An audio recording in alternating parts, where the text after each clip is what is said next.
1,000 regular season career kills for him. Got it just at the end of the game there. Before we dive into any analysis on this victory for TSM, I just want to take another look at that final kill. Doublelift eclipsing that 1,000 mark on the fountain. The team's got his back. It's in perfect fashion here. Yeah, it gets it the hard way. I like how they didn't give him the free Jax kill. They got to get him this one where he has to sneak in the auto perfectly timed. Like, no, not the hard way. Yeah. No, he was 100% calculated when he shot that auto. I'm sure. Yeah, so in total, 276 kills this year, as you can see there, hitting that 1,000 mark cleanly. He will be entering the spring split of 2017 at that 1,000, as this is only tracking regular season kills, right? So that number's not necessarily going to grow in the playoffs. But all in all, TSM finishes their split here 17-1 in best of 3 format. I mean, they absolutely had a crushing season. Yeah, I mean, overall, even though they were tied with Immortals coming into this last week, I think the whole season everyone had them pegged as the clear #1 just due to the way that they played. It was always so clean, so calculated, and it carried that throughout the whole season. Well, it does. I did think this series is a lot closer than it should have been. I definitely agree with you on that. I mean, it's hard when you have that second game kind of shoehorned in there to really judge it. But even in this third game, there were some scary elements. We thought if NRG could have pulled off that Baron well, this could have been potentially a loss. Exactly. We see here the end game scorecard, 29-minute game time here, as well as the gold graph telling a bit of that story that you guys mentioned. We saw that NRG from that 10 to 20-minute mark was in control, at least from a gold perspective. But TSM, as they always do, find some way to get back into it. In better team fashion, you dip below early and then you come up soaring. It's like the trend, I swear. CLG's doing it, TSM's doing it. Like, everybody's deciding to go down early now doing it.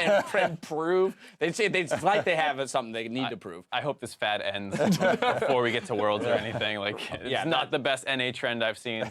No, not at all. All right, well, let's take a look at some of the moments. Let's take a look at some of the moments from this game. 10:30 into the game, TSM's going to pick up a 4 for 2 in the bot lane off of a turret dive initiated by NRG. And NRG have been getting these kinds of roams and dives off for the entire game, and it looks like it's going to go really well for them, the fact that they get Biofrost so cleanly. But after that, Double lives for a fairly long time. They're able to get the return kill onto OHQ, and then from there, it's just a chase down with too many people tanking turrets, and Bjerg is able to finally make it into the fight. But the fact of the matter was, NRG had gotten a number of these strong 2-man roams off with Santorin and GBM moving around the map together, and it's definitely a good play that we've been seeing. It's an improvement, because for a while they had just been stuck doing their own thing. Santorin would get a nice gank off, but you really need to move around the map together. Kind of reminiscent of how P1 was playing when they started making that resurgence, looking for a lot of plays, particularly dives around the bottom lane. So really good stuff from NRG, being able to actually be proactive and not just lose and whittle down. That's the key word there, right? And the difference between, say, Echo Fox and then NRG and Phoenix One is that NRG and Phoenix One, although lower tier teams as well,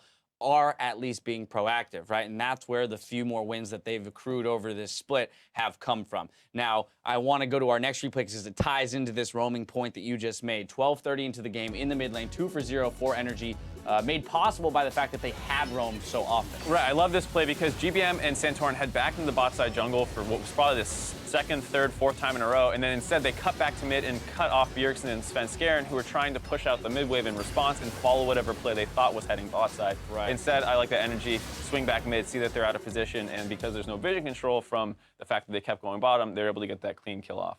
Yeah, I mean, it's definitely, it's a very unique strategy. You develop a pattern and then consciously break that pattern later in the game with the assumption that the enemy team will also fall into that pattern. Yes, exactly, right? So TSM reacting they pushed in, they're going to go bottom again. Nope, they just come back mid and punish you for trying to push. Exactly, and those are those cool, inventive ways that teams can create advantages. From there, we saw NRG go to the Baron, and that's where things kind of really turned around for TSM.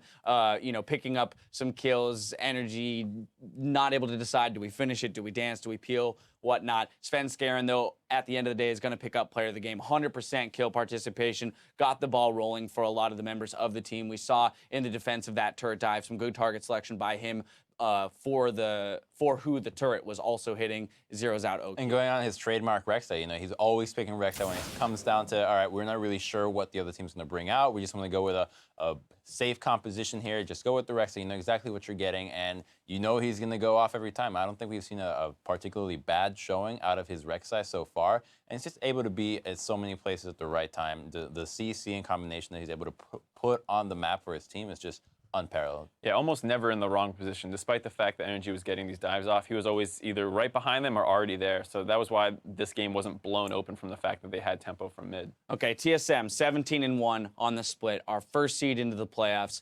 I want, though, your blanket statement assessment of this team. Is this the best North American team that's ever competed? Where do these guys fall? Is this a World's semifinals caliber team? Give me something crazy. Not yet. I think this is a team that could easily win the NA playoffs. But as for it being like a World's caliber in terms of winning the whole thing, not yet. I think they need the time to really refine a lot of aspects that aren't being punished by some of the weaker teams that will be punished by other regions. So as long as they keep practicing and watching other regions and making sure that they understand, okay, what are they doing that could be dangerous towards us, and they fix those holes, then I think they'll be a fantastic contender. You're right. I think one thing to talk about is just the fact that back when C9 was on that super dominant streak in Season 3, they were playing best of one, so they dropped a couple more games. We saw TSM lose some game ones to teams, and I think if you had given that C9 team a best of 3 regular season, we would be talking about, it would be, we'd be comparing these teams more directly, but because it's 17-1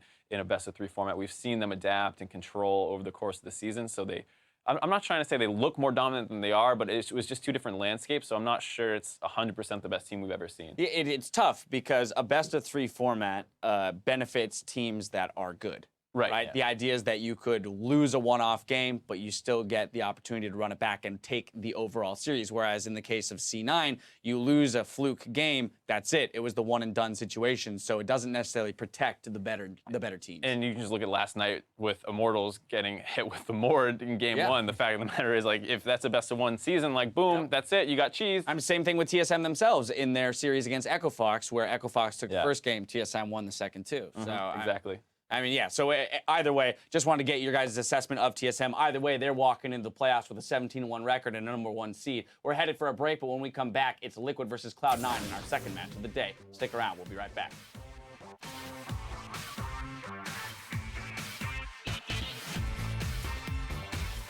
One final game of